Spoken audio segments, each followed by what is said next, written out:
আসসালামু আলাইকুম ওয়া রাহমাতুল্লাহি ওয়া বারাকাতুহু। আলহামদুলিল্লাহ নাহমাদুহু ওয়া নাস্তাঈনুহু ওয়া রাসূলিহিল কারীম মুহাম্মাদিন মুস্তাফা সাল্লাল্লাহু আলাইহি ওয়াসাল্লাম ওয়া আলা আলিহি ওয়া আসহাবিহি ওয়া বারিক ওয়া সাল্লিম। আল্লাহুম্মা সাল্লি আলা মুহাম্মাদিন নাবিয়িল উম্মি ওয়া আলা আলিহি ওয়া সাল্লিম তাসলিমা। ওয়া ক্বালা আল্লাহু তাআলা ফি কালামিহিল মাজিদ ইয়া আইয়ুহাল্লাযীনা আমানু ইয়া আইয়ুহাল্লাযীনা আমানু ইসতাঈনু বিস-সাবরি ওয়াস-সালাহ ইন্নাল্লাহা মা'আস-সাবিরিন।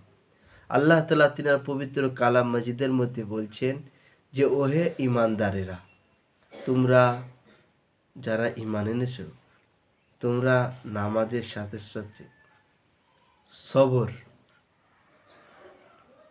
আমার কাছে সাহায্য চাও। কিসের মাধ্যমে? ইস্তাঈনু বিস-সাবরি ওয়াস-সালাহ, ধৈর্য ও নামাজের সঙ্গে আমার কাছে সবর, আমার কাছে ধৈর্যর জন্য দোয়া করো নামাজের মাধ্যমে। আল্লাহ তাআলা বোঝাতে চেয়েছেন ইয়া আইয়ুহাল্লাযীনা আমানু ইসতাঈনু, ওহে ঈমানদারেরা, তোমরা আমার কাছে সাহায্য চাও বিস-সাবরি ওয়াস-সালাহ, বিস-সাবরি ওয়াস-সালাহ, ধৈর্য নামাজের মাধ্যমে। কেননা ইন্নাল্লাহা মা'আস-সাবিরিন, কেননা আল্লাহ তাআলা ধৈর্যশীলদেরকে সহযোগিতা করেন। মা'আস-সাবিরিন সঙ্গে থাকে, তার মানে আল্লাহ তাআলার সাহায্য ধৈর্যশীলদের সঙ্গে থাকে। আল্লাহ তাআলা মানুষকে বিভিন্ন রকমের ভাবে পরীক্ষা নেবেন।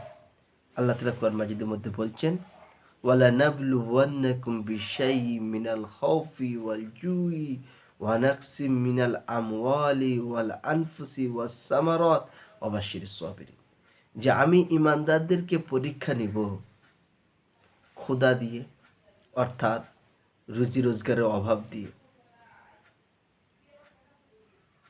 মালের অভাব দিয়ে, ভয়ের, যে এমন পরিস্থিতি এসে যাবে সত্যের পথে আপনি একা দাঁড়িয়ে আছেন, সত্যের পথে আপনারা 5 জন আছেন, অসৎ পথে 30 জন আছে, তো আপনাদের ভয় যে সত্য কথা বলতে গেলে এখন অসুবিধা আছে, বিপদ আছে, মৃত্যুর ভয় আসে, এরকম সংকট সময় এসে যায়। রসুলের জমানায় এসে বদরের যুদ্ধে কাফেররা 1000 জন আর মুসলমানেরা 313 জন। তো এরকম সংকট সময় দিয়ে, ভয় দিয়ে, ক্ষুধা দিয়ে, ঠিক এরকম মালের অভাব দিয়ে আপনার ফল পেকে গিয়েছে, ধান কাটবেন, আল্লাহ তাআলা ঝড় বৃষ্টি দিয়ে দেন। তো আল্লাহ তাআলা পরীক্ষা, ধৈর্য ধরতে হবে। প্রথম চান্সে যদি আপনি ধৈর্য ধরেন, আল্লাহ তাআলার কাছে বড় আজর আছে। আল্লাহ তাআলা বলছেন ওয়াবাশশিরিস সাবিরিন, এদেরকে খুশখবরি দিয়ে দাও। আল্লাযীনা ইযা আসাবাতুহুম মুসিবাহ ক্বালু ইন্না লিল্লাহি ওয়া ইন্না ইলাইহি রাজিউন, যখন একজন ঈমানদার, প্রকৃত ঈমানদার ব্যক্তির যখন কোনো রকমভাবে কোনো আপদ বিপদ মুসিবত আসে, সে তখন এই কথাটা বলে যে আল্লাহ তাআলার তরফ থেকে, আমরা সবাই তো আল্লাহ তাআলারই মাল, আল্লাহ তাআলার তরফে ফিরে গিয়েছে, আল্লাহ তাআলা যেটা চেয়েছেন সেটাই হচ্ছে। ইন্না লিল্লাহি, নিশ্চয়ই সব কিছু আল্লাহ তাআলার জন্য, ওয়া ইন্না ইলাইহি রাজিউন, এবং তিনার কাছে ফিরে যেতে হবে। আমরা যদি এতটা ধৈর্য, এতটা কাজ করি, তাহলে আল্লাহ তাআলা কি বলছেন? উলাইকা আলাইহিমুস সালাওয়াতু মির রাব্বিহিম ওয়া রাহমা ওয়া উলাইকা হুল মুহতাদুন, যে হ্যাঁ, এরাই আমার রহমতে পাওয়ার যোগ্য আর এরাই হিদায়াত প্রাপ্ত। তাহলে বোঝা গেল এই দুনিয়ার জিন্দেগিটা আল্লাহ তাআলা মানুষের ধৈর্যর পরীক্ষা নেবে।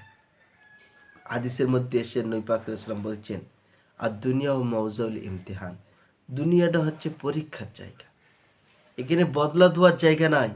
বদলা তো আল্লাহ তাআলা ইয়ামুল জাযা, অর্থাৎ কিয়ামতের দিন দেবে। আমরা যদি কারোর একটা বিন্দু পরিমাণ ক্ষতি করে থাকি, আল্লাহ তাআলা তার বদলাও দেবে।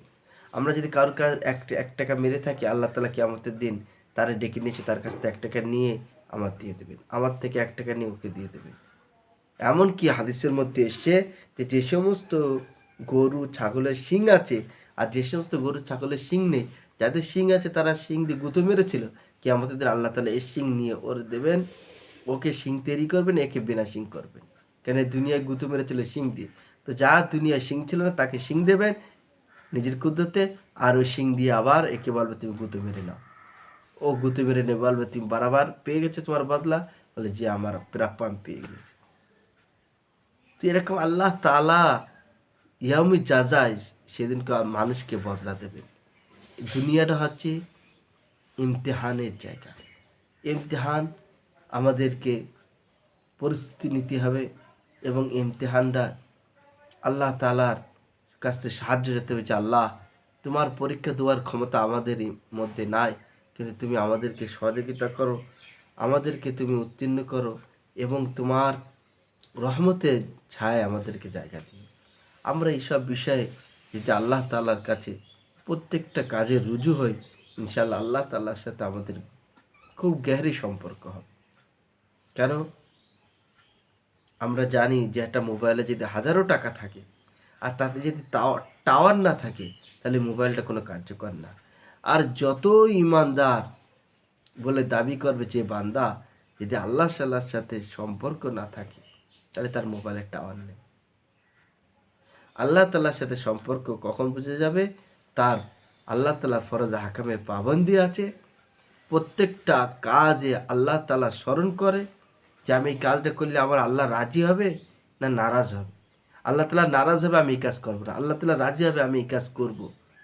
যা হাজারজন মানুষ আমার বাধা দিলেও আমি করব, হাজারজন মানুষ আমাকে খারাপ বললেও আমি করব।